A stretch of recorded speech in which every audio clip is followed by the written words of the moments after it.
So what do we have here? So this is their brand new Akula, Right. meaning shark in Russian. Oh. The idea behind this is Lawrence's brainchild, really.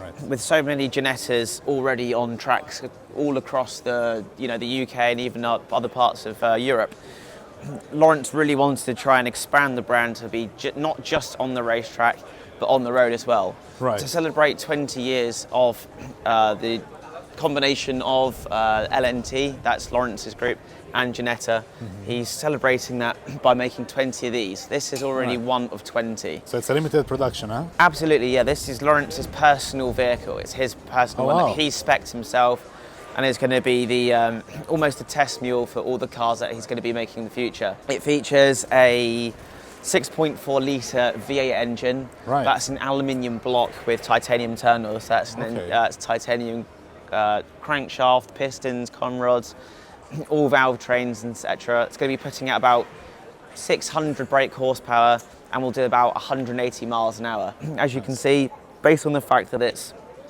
based off a shark, or the design inspiration is a shark. Clearly, yeah. You can see a lot of this aggressive aero, even sort of like the gills and the shark, both on the top, on the side.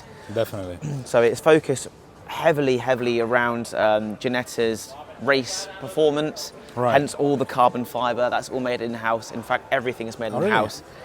All the glass, so if you look there, you can even see even the glass is made in-house. Yeah.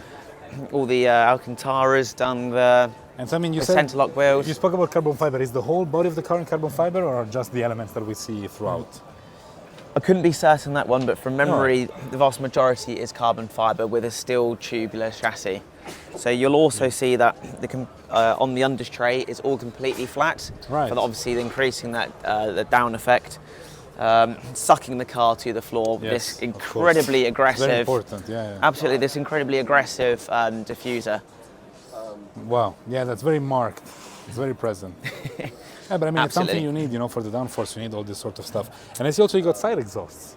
Absolutely, cool. yeah. So yeah, it's quite nice. And obviously carrying on the gills on the Shark side. theme, yeah. So you've got this air inlet and then air outlet. You'll also notice. I don't know if your camera will pick this up. You'll notice these huge open apertures here. Air goes in, through, out and up, and that obviously helps to push the front of the car down. Yeah, and same with the suck it sides. I mean, through. you can see even if you're looking at it from this angle, you can see that the whole airflow is coming through here, and presumably most of it helps with the brake cooling. Absolutely, yeah. I mean, you're going to be stamping on the brakes. You don't want them to overheat. So, I mean, this car starts at about £275,000, but Right. naturally it can be spec'd accordingly. So, But that's a prices will go reasonable up there. price, because nowadays you see car manufacturers, they make limited runs of 20 pieces, and it's crazy prices, 1 million course, plus. yeah. So this starts at 270, you said. It's £275. Right. I mean, that's a generous figure for some. Quite a lot of performance. You've got a 6.4 litre custom built V8 hooked up to a manual transmission, How many rear-wheel horsepower? drive, 600. 600, right. So yeah, that's enough to have fun in. And Turbocharged? No, just naturally Naturally aspirated. aspirated, wow. Naturally aspirated. Can we have a look at the interiors? Of course you can. So again, you'll see this carbon fibre Yeah. tub in here. So the actual seating itself, I don't know if your lighting's picking this up, you'll see that it's all one moulding. Right, so you can't actually move the seat because there's no seat. I'm assuming Correct. you move the pedals and the steering Correct. wheel. Everything moves towards you. You stay in Right. place because that keeps a perfect centre of gravity. Right, wow. So everything moves around you and the driver. And so are there elements of the seating area, such as, for example, the paddings, etc., that are custom made for each driver? Is that a possibility? Or, I mean, you just Yeah, get it as it absolutely. is? That would be Yeah? a possibility. So if you're It's- someone that's a bit tinier or someone that's a bit larger, you can make it Of more course, yeah. comfortable for you? I mean, these will all be, custom foam blocks with the stitching around it. Whether you want Alcantara or leather, Right. You can tailor it accordingly towards your fit, your stature, if you will. Yeah. And it's very interesting because despite being a sports car, there's quite a large center console. I mean, between the driver and the passenger, that's a There big is, space. and that's the reason for that is because that's where the gearbox is. I mean, the engine is much further back than a conventional car. Yeah, because it's a mid-central engine. Front mid. Correct. Yeah, your engine's probably right here, whereas Yeah. if you go to some other companies, it'd be much further Exactly. forward. Yeah, it and probably ends at the point of the wheel or absolutely, something, for yeah, weight so- balancing. And that's why you've obviously got all the transmission, drivetrain, all much further back, and that's why it's a lot wider there. Yeah, clearly. I mean, I can see also the gear shift lever right here. Yeah, Very tiny. I mean, it's just we know it's there because you need it, but it's not making a big fuss about it. Absolutely, and you know the reason that Lawrence wanted to do this is not only show off the skill and the craftsmanship that Ginetta are able to. Everything is custom.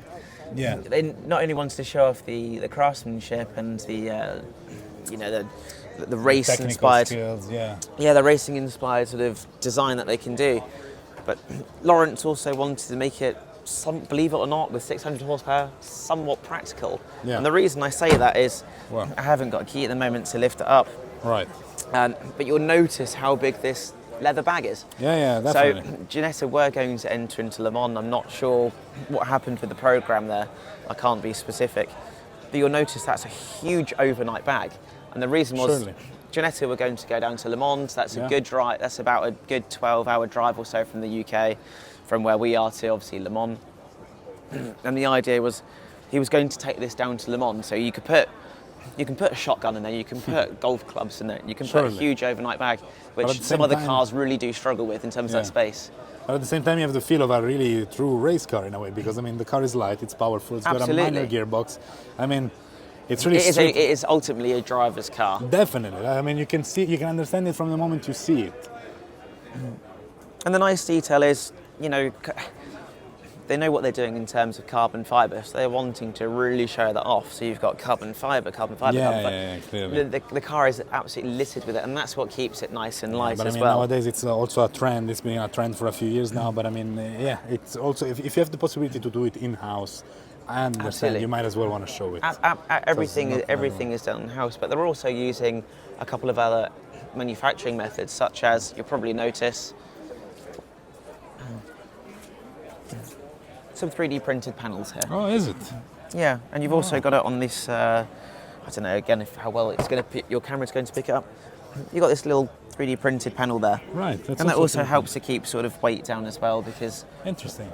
Wow. And plus it's another way of manufacturing. Yeah, definitely. You can argue it's sustainable and everything. Absolutely, It brings down costs, cut down costs. Yeah. So. Oh, interesting project, interesting car. So yeah, like I said, this is one of 20. Yeah. There's going to be more sold in the future, but at the moment... Keeping it to a limited production. Yes. Yeah. It's only going to be, and that's due to the fact that they were celebrating 20 years of LNT and Ginetta in one. Wow. Yeah, I mean, here we have a full-on racing car, of course. It's a completely different animal. Yeah, so this is actually their entry level, believe it or not. So it's featuring a 2-litre Ford Duratec engine. Oh, wow. I think it puts out about 220 brake horsepower, could be wrong on that one. And the idea is this is focused towards someone that is anywhere of the ages of 14 to 17. Oh, is it? Wow. Yeah, so the idea is this is kind of a plug and play. Ginetta do everything for you. They take it to the track, they let you start off, and this is their brand new 2025 model that they're going to be launching. It's funny to see the fake headlights. I mean, of course, on a racetrack you don't need it. You don't just need to keep the design of the car. Absolutely. So they're trying to focus on that, keeps weight down. Yeah, of course.